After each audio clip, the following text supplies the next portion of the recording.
Hi everyone, my name's Tracey Bool. Welcome. I'm going to talk about companion planting in your garden.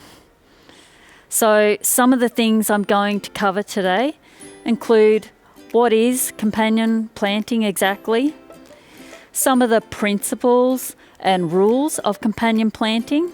There aren't too many, I promise.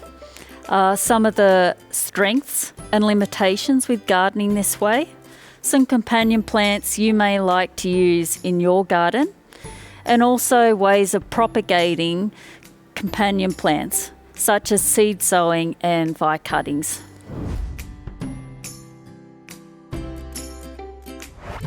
So what is companion planting exactly?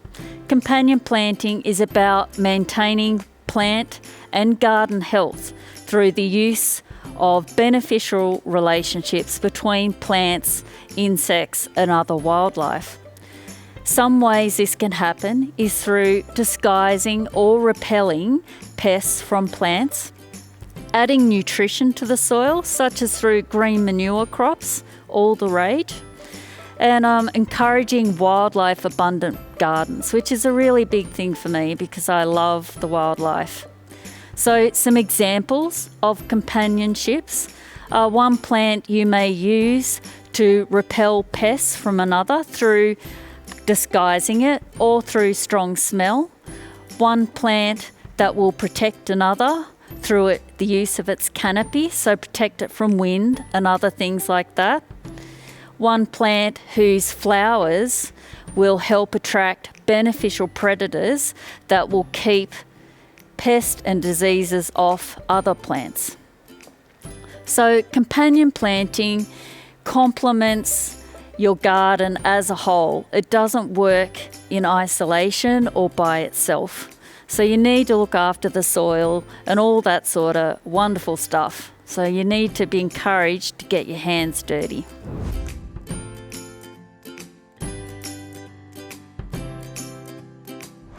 So there are four main principles of companion planting that I like to go by. One is disguise pests from plants. You can do this like in the picture here. We've got lots of rainbow spinach growing and it's helping to hide and protect a very healthy looking cabbage plant there in the corner. Particularly from cabbage white butterfly, which is a real pain in the neck with your brassicas. 2, plant to encourage beneficial predators in your garden. You do this by planting a variety of plants in your garden, including ones that attract birds, ones that attract bees and hoverflies and all that sort of thing. You can see in this picture here there's a great diversity of plant types and they're all planted in amongst each other, including companion plants such as cosmos and fennel and sunflower seeds. Principles of companion planting number 3. Use nitrogen fixing plants to help get fertility down in the soil. Not only do they do that, help build up your soil, they also help to add organic matter and feed precious soil life. Added bonus, the flowers feed beneficial insects as well.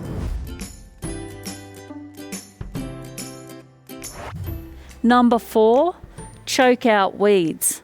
By using companion plants designed to choke out other weeds, you significantly decrease pest and disease issues.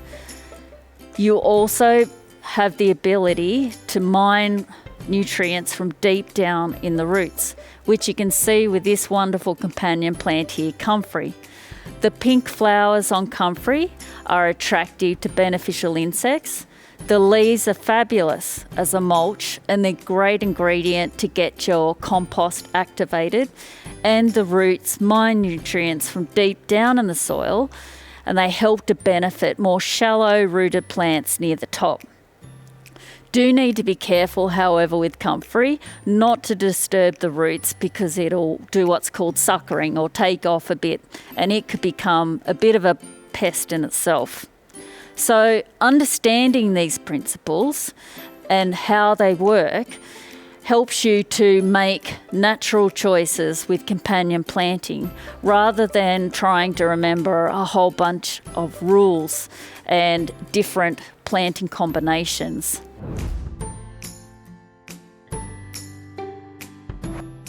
Rules of companion planting. There's a couple here I'd like to mention. One is don't dig and mulch your soil. If you dig your soil too much and disturb it, you may disturb potential beneficial predators' nesting habitats. So avoid digging unless necessary. The other thing with the bare soil is target plants are going to be much more easily seen by pests. So by mulching, you not only help to disguise plants from pests, you also protect habitat for nesting sites of predatory insects. Another one, plant densely in your garden. This is without overdoing it because you want to still maintain that good air circulation. However, there's a bunch of benefits to doing this, including keeping the wind out of your garden, airborne contaminants, protecting your soil, attracting beneficials. What is there not to love about a good dense planting?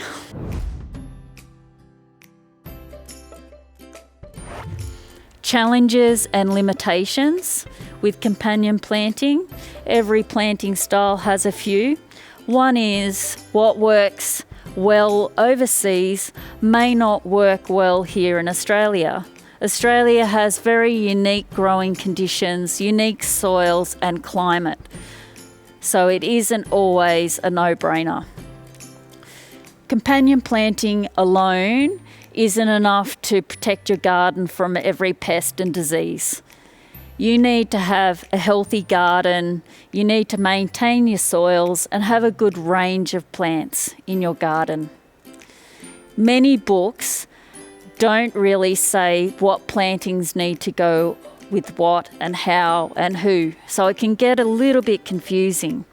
I do recommend as well with books going for Australian publications because they'll have advice that's relevant to our growing conditions. Two I've got here that I've got from the local library, which are great, are the wonderful Jackie French's Companion Planting book and also Companion Planting in Australia by Judith Collins. They're great.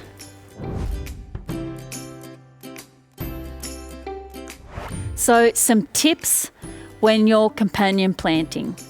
You want your companion plants to be up amongst it. So basically you have a tall plant, you need a tall companion plant. If you have a small plant, you need a small companion plant. It's no good having a ground cover companion plant trying to protect a 2-metre shrub. Now that's not going to work, now is it? Careful planning, soil care, and plant care and watering are all really valuable and intrinsic parts of keeping your garden healthy, including companion plantings in your garden. Observation on what works well is key. This is probably one of the first things you should be trying, is looking and planting and experimenting and seeing what works in your backyard with your particular soil and your particular growing conditions.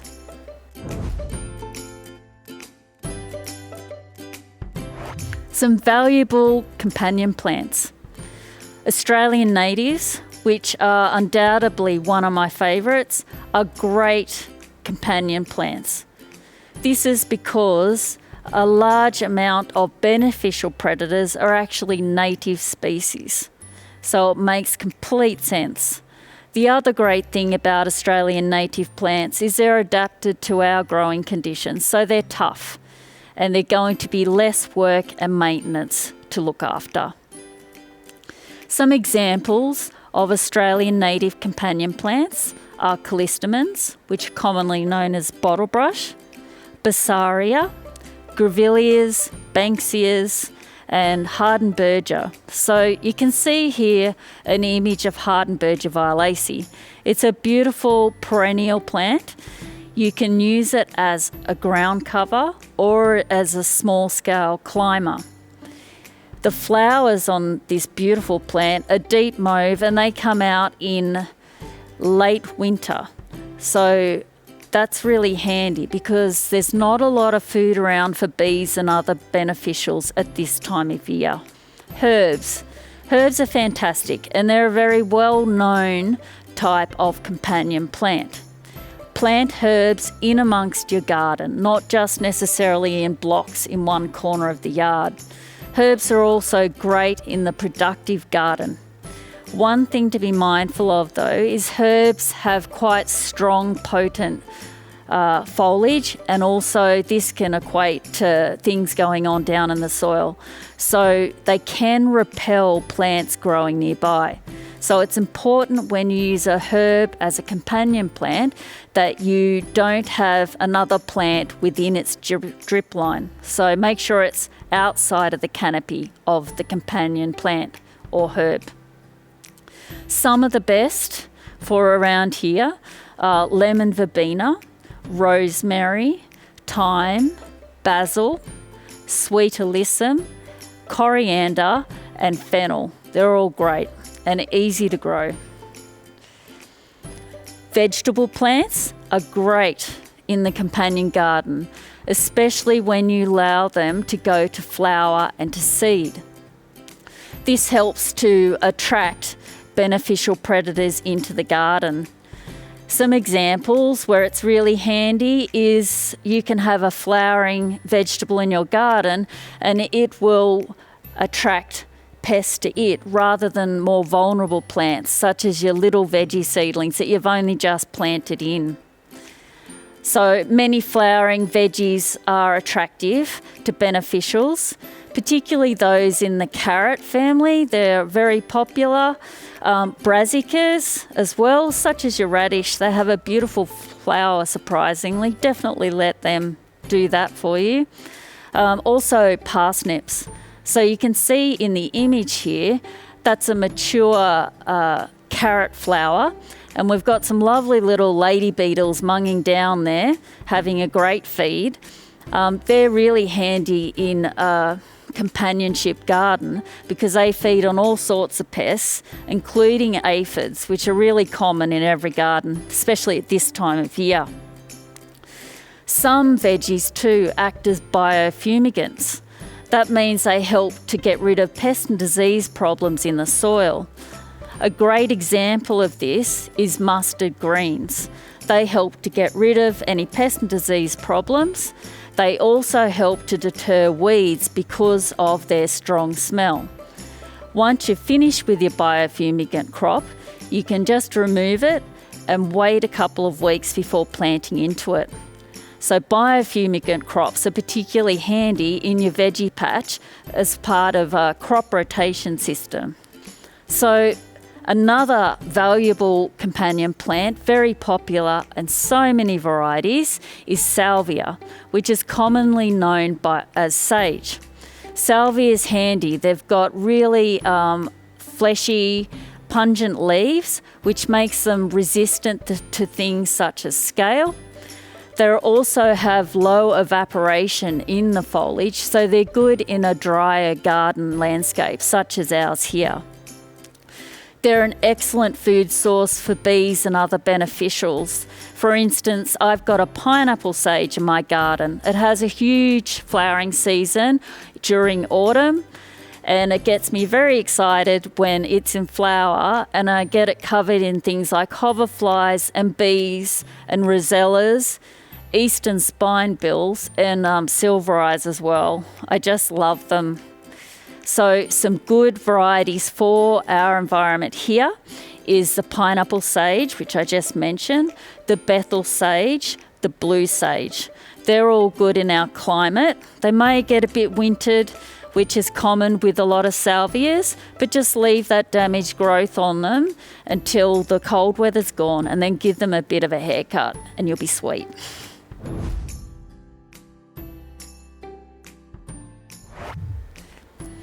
So now I'm going to show you how to propagate plants via seed and stem cuttings. This is a handy way to propagate a lot of plants, including companion plants. There's some great benefits to propagating your own. You can select and harvest seed that is acclimatized to our local environment. You're also saving yourself a bunch of money, and you'll use a lot less resource, so it's better for the environment. So today I'm going to sow some sweet basil and also some peas. So sweet basil is great as a companion plant. It has very pungent foliage, so it's good at deterring pests. They also have lovely flowers that's attractive to beneficials. So the first thing I'm going to do today is I'm going to sow them into a seed tray. Needs to be nice and hygienic. Everything needs to be clean when you're propagating plants so that you have a chance of success and a bumper crop. So today I'm using a purpose-made seed raising mix. Always get specific seed raising mix because it's designed for seed as opposed to more mature plants. You can make your own.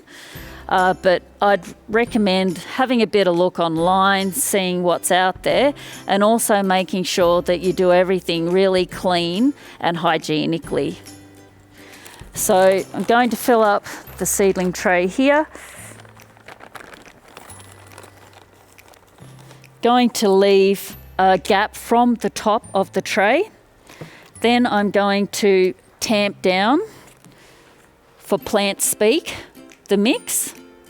This makes sure you've got a nice level surface to be sowing the seed on. Now, because basil is a fine seed, I'm going to pre-mix it in a container with a little bit of seed raising mix. This means it's easier to spread this fine seed on the soil surface evenly. You can do it by hand, you just got to take your time and hopefully got a more dexterous knack than I do. So sprinkle your seed in the container, add a little bit of mix as I mentioned, or a little bit more.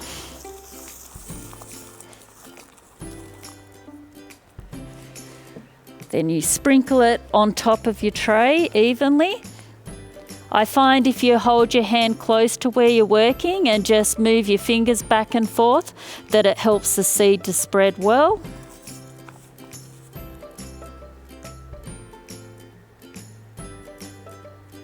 There we go. Now, because basil is a fine seed, we only need a little bit of a covering on top, and that's to protect it from drying out. So we'll do that. And again, just that fine movement. I find if you hold your hand a little bit higher from where you're working, that can help to spread it. Then you tamp it again to firm it down. And you need to give it a water in, and make sure when you water in it's a nice light spray. The other thing you can do is what's called capillary watering. So you fill a tray with water and then you just sit your seedling tray into that, and it'll soak up the water from underneath, which means you're not going to disturb the seeds. But today I'm just going to use a little pressure washer. Try not to hose everyone down here. And just give it a light spray on top. Last but definitely not least is you need to actually label your plants. Ideally you do this before you start if you're sowing multiple seeds. This is so that you can remember what's what. And for backup, you can also write the plant name on the tray itself. So I like to include things such as the date, the plant, which is in this case sweet basil, also where I got the seed from, and if you do any pre-treatment such as soaking the seeds and things like that. Now, the other one I was going to show you has a slightly different sowing method, which is the peas. So you fill your tray with your mix.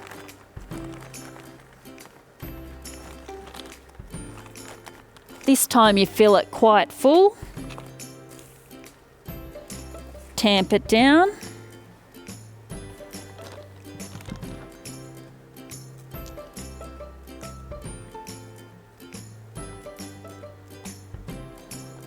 Pop in a label. Turn around there. Now with these, I like to make a planting hole with what's known as a dibble stick, which is every gardener's friend with propagation things like cuttings. They're great for transplanting and things like that, and working with cuttings.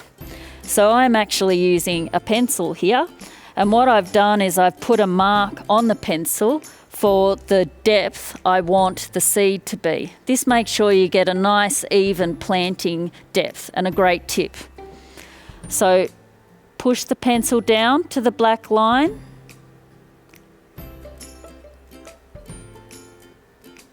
Like so. Grab your trusty seeds. Now you can actually soak seeds such as these peas in water for a couple of hours beforehand. This is because they've got quite a tough outer shell. But we won't do that today, and it will be okay. They come up, I promise. So just pop a seed in each hole,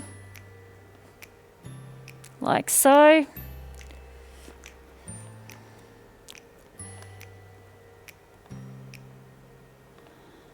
Perfect depth every time. And then lastly, you just close the holes above the seed. Just pinch with your fingers, like so. Very easy.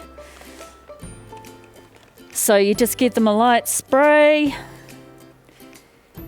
and then you're good to go.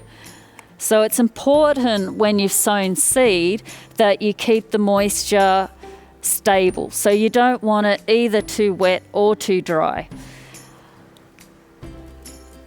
The other thing I was going to show you next is taking a stem cutting. So basically, a cutting is a clone of the original plant. It's a very good way of propagating plants in your garden. So today I've selected Coria glabra, which is a lovely plant. It grows 2 to 3 meters, and it gets covered in flowers that are attractive to bees, and especially small honey eaters such as the eastern spinebill in my garden. So it is one of my favourite plants for these reasons. So cuttings come in different lengths and also types. So a softwood cutting, for instance, is a soft, sappy growth in spring that's quite delicate. At the end of spring, when the cutting material's hardened up, that is called a semi-hardwood cutting. 1-year-old growth, which is quite firm and often deciduous, is what's known as a hardwood cutting. So hardwood cuttings don't need bottom heat or humidity, whereas semi-hardwood cuttings and softwood cuttings need both humidity and bottom heat to be successful. When cutting your cuttings, pardon the pun, use sharp, clean secateurs, really important. So the length of a cutting varies, but your average softwood or semi-hardwood cutting is around 5 to 8 centimetres. This will also be gauged by the amount of plant nodes and the distance in between plant nodes. So if the plant nodes are quite close, your cutting will be shorter. So make a cut at the bottom of your cutting, slightly below the node. You can also make this cut on an angle. This exposes more of what's known as the cambium layer, which may help initiate root growth. Next, you remove 2/3 of the lower growth off your cutting. If it's a firm cutting, such as this one, you will get away with removing these leaves by hand. If it's a more delicate cutting, you'll actually have to cut this foliage off. Now, if the top of your cutting growth is a little bit soft, you can also cut that out. You make sure and cut that on an angle. Ideally, when you do what's known as sticking a cutting, you have at least 2 growth nodes put under the soil surface. Go for a good quality propagation mix, which is designed to be well aerated and hold on to moisture. The other thing we often do with cuttings is use what's known as a hormone gel or powder. This helps to initiate root growth. You may like to use something in your cupboard such as honey, which is more organic way of going, or you may like to trial using nothing at all. So I always decant the gel I'm using into another container. This is basically so that you don't contaminate what's left in the jar. That's really important. So you dip your cutting into the hormone gel and you hold your cutting upside down for a few seconds so that the gel slides down and soaks in. So cuttings need to go into the soil about 1/3 of their length. So you could hold your finger at the appropriate place there. So you make sure you don't put it in too deep. Prop your cutting into the hole like so, and then pinch it closed if you need to. If you've got really delicate cutting material, like soft material, you might be better off putting a hole in the mix first with a dibbler stick. It's like so, popping your cutting in and then gently closing the hole.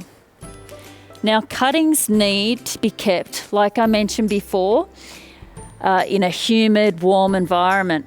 So one of the easiest ways of doing that in your backyard, and certainly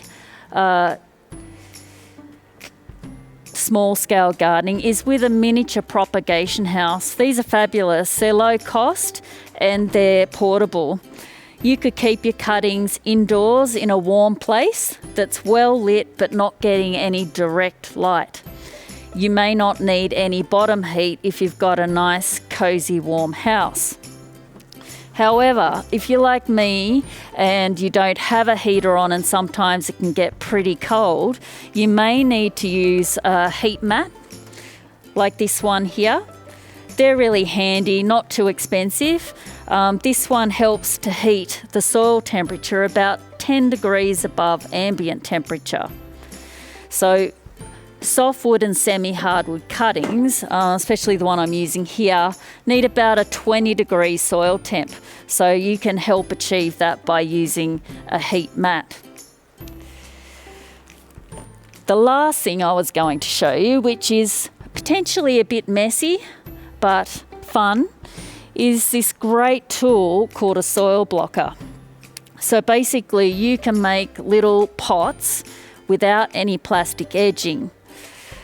The great thing about this is you have no issues with transplant shock, and you're also saving the environment. So this great tool has little divot holes for your seed to go into, which is great.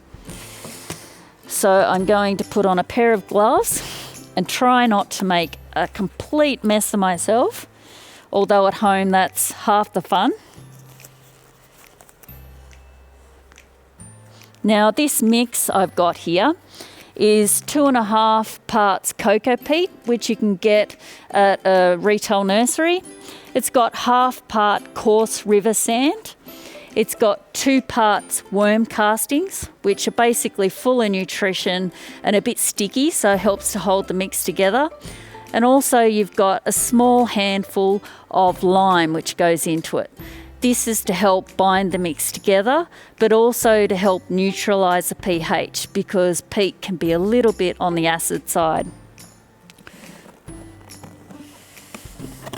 So just move that aside there and get my big mess, sticky mix out onto here. I have been known to have a few worms in my plugger mix, which is always a bit precarious. Definitely don't want to cut any worms in half. That would be a tragedy. They're my best friends. Don't tell my greyhound. Okay, once you've got your mix, you firm it down. And as you can see, it is quite sticky. And you get your blocker. And you get a little wider there. And you push down on the mix.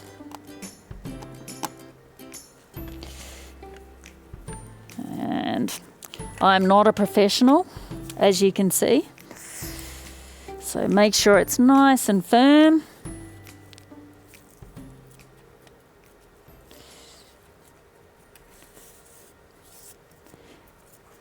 Then you pop it down and push the lever. And potentially we have some great pots ready to go here. Oh, look at that, I did it. So as you can see, they've got this divot in the top ready for your seed to go in. And because it's got those worm castings in there, there's enough nutrition to keep this plant going until you plant it out. So that concludes my presentation today. Thank you for joining me.